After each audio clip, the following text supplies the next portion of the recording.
और अंधे हैं, और या इनको खुद एहसास नहीं कि ग्राउंड सिचुएशन क्या है। मैं इनको यही मशवरा देता हूं कि सियासी बात का जवाब सियासी अंदाज में देने का तरीका अपनाइए। मुझे एहसास है कि ये आपके खमीर में नहीं है। आपकी सियासत तो मुनाफिकत की सियासत है, आपकी सियासत तो शिद्दत की सियासत है, आपकी सियासत तो अगूबत खानों की सियासत है, आपकी सियासत तो दुश्मनों को गोली मारने तो दूर की बात, अपनों को जो आपसे इख्तलाफ करते हैं उनको भी गोली मारने की सियासत है। आपके पार्टी के चेयरमैन गोली का निशाना बना दिए गए। हमारे साथ एक वजीर थे सैयद तारिक महमूद, गोली का निशाना बन गए। अजीम तारिक सिर्फ मुखालफत पे गोली का निशाना बन गए। तो मेरी ये गुजारिश है कि ये जो तारीख है ये सिर्फ मियां नवाज शरीफ और मुस्लिम लीग नून नहीं कह रही। फिर आपकी जो इनकलाबीपन है वो उस वक्त कहां था जब 8.5 साल जनरल मुशर्रफ के कंधों पर सवार होकर आप इस मुल्क पे हुक्मरानी करते रहे। आपकी इब्तदा फौजी डिक्टेटरशिप से हुई।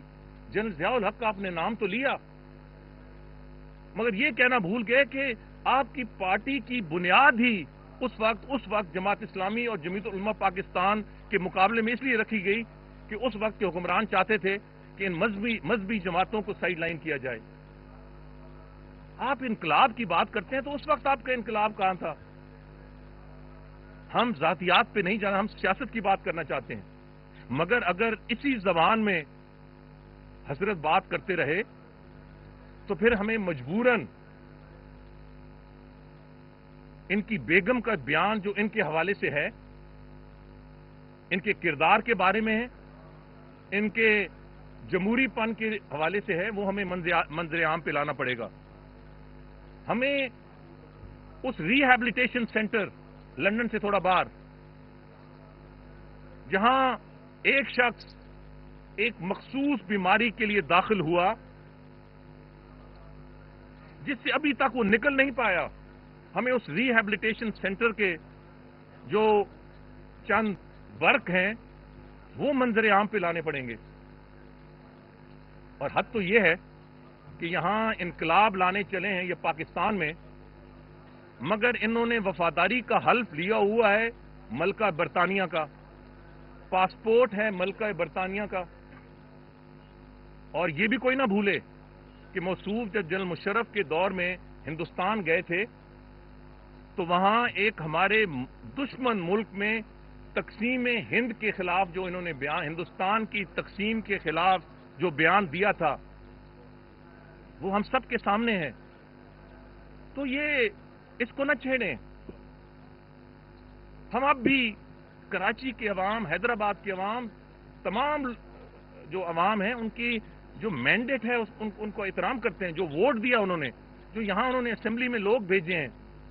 मगर ये कैसी बात है कि आप लंदन में बैठें, करोड़ों की जायदाद बनाएं, अरबों रुपए की अपनी पार्टी चलाएं और यहां कहें चढ़ दौड़ो, खा जाओ, फलां पे चढ़ जाओ, फलां की।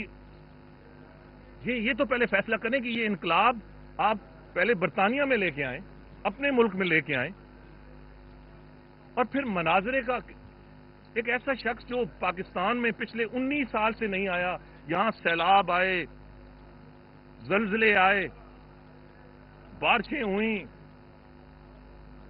ड्राउट्स आए, फौजी डिक्टेटरशिप्स आए, लोगों का कत्ले आम हुआ।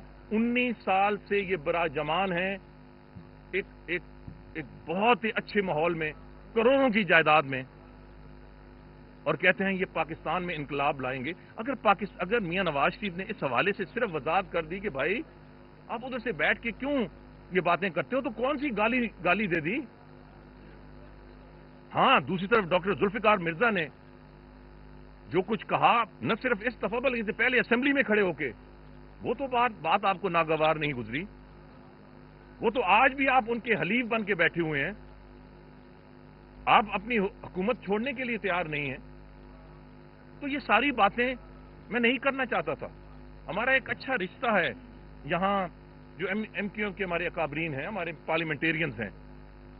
ایک میاں نواز شریف صاحب کا بیان آ گیا، دوسری طرف سے اگر وہ کوئی جواب آ گیا تو ٹھیک، ایک سیاسی جواب تھا. مگر جس انداز سے انہوں نے لب کشائی کی ہے اور ایک معیار سے گھٹیا الفاظ استعمال کیے ہیں، اگر یہ اس طرح سلسلہ جاری رہا تو میں کہوں گا کہ شیشے میں بیٹھ کر، بلکہ شیشے سے بھی بڑھ کر ایک ایسی جگہ جہاں یہ سب ننگے ہیں، وہاں بیٹھ کر یہ پتھر اوروں کو ماریں گے. الحمدللہ میاں نواز شریف نے کبھی پاکستان کے مفاد کے خلاف بات نہیں کی.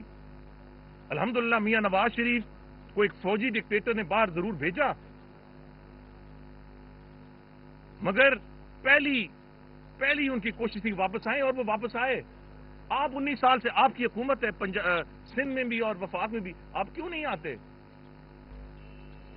اور میں سب سے بڑی یہ واضح کرتا ہوں، انہوں نے کہا معافی نامہ. میاں نواز شریف نے جنرل پرویز مشرف کو کوئی خط، معافی نامہ تو دور کی بات ہے، اگر جنرل پرویز مشرف کو ایڈریس کر کے ایک خط لکھا ہو، منظر عام پہ لے آئیے، ایک خط لکھا ہو جنرل مشرف کے نام، معافی نامہ تو دور کی بات ہے. کوئی معافی نامہ ہے لے کے آئیں، اگر معافی نامہ ہے تو. یہ ہر بات پہ غلط بیانی، ہر غلطیاں کوتاہیاں سب سے ہوتی ہیں. ایک ادوار تھا، مگر ہم 19 سال سے جنرل ضیاء الحق کے دور کی جو ایک قیمت ہے ہم ادا کر رہے ہیں، اور چارٹر آف ڈیموکریسی اسی کا ایک ہم سابقہ جو ادوار ہیں ان کو نہیں دہرائیں گے. ضرورت اب یہ ہے کہ الطاف حسین صاحب بھی خود بھی قوم سے معافی مانگیں، فوجی ڈکٹیٹرز کا ساتھ دینے سے توبہ کریں، اور اس ملک میں آ کر غریب عوام کی سیاست کریں. اس انداز سے اگر وہ اور غیر سیاسی اور ذاتی حملے کرتے رہے تو جیسے میں نے کہا ہے کہ ہم وہ پاکستان بننے کا جو عمل تھا، تقسیم ہندوستان کا، اس کے حوالے سے جو بیانات ہیں وہ بھی منظر عام پہ، وہ کسی چھپے نہیں ہیں، مگر یاد دہانی کے لیے اور ان کے لیے بھی جو ان کی محترمہ کا بیان ہے ان کے حوالے سے کہ جی کیا کرتوت اپنے گھر کے اندر کرتے تھے، وہ بھی لے کے آئیں گے. اور تیسرا بھی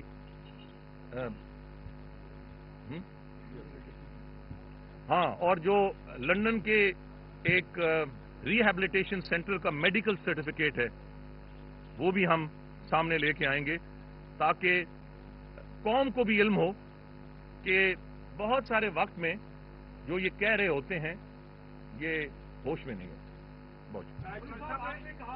جی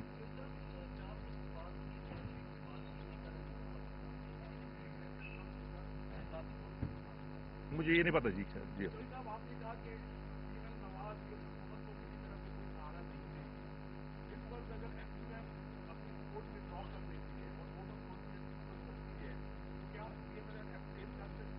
ہم ووٹ آف کانفیڈنس نہیں دیں گے.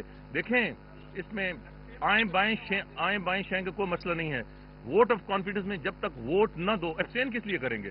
ہم کوئی منافقت کی سیاست کرتے ہیں؟ ووٹ آف کانفیڈنس ہم نہیں دیں گے، سمپل از دیٹ.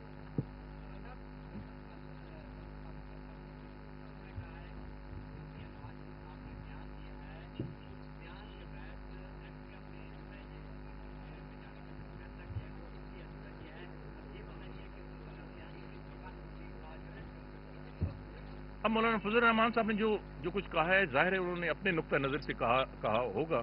میں تو اپنے نقطہ نظر سے بیان دے رہا ہوں. میں پہلے بھی وضاحت کر چکا ہوں کہ میاں نواز شریف صاحب نے ایک بیان دیا، ایک سیاسی بیان تھا، اور بار بار لندن سے فون پہ جو آ رہے تھے کہ انقلاب لے آؤ، فلاں کی زمین پہ چڑھائی کر دو، فلاں کی ملکیت یہ کر دو، ہم آ کے یہ کر دیں گے. اس میں انہوں نے کہا کہ ایک بالکل سیاسی بیان کہ یہ 8.5 سال جب فوجی ڈکٹیٹر کے ساتھ اس وقت ان کو کیوں یاد نہیں آیا. تو یہ ہم اپنے بیان کے ذمہ دار ہیں. ہمارا ظاہر ہے کہ مولانا فضل الرحمان صاحب کے بیان سے نہ تو تعلق ہے اور نہ میں ان کے بیہاف پہ جواب دے سکتا ہوں.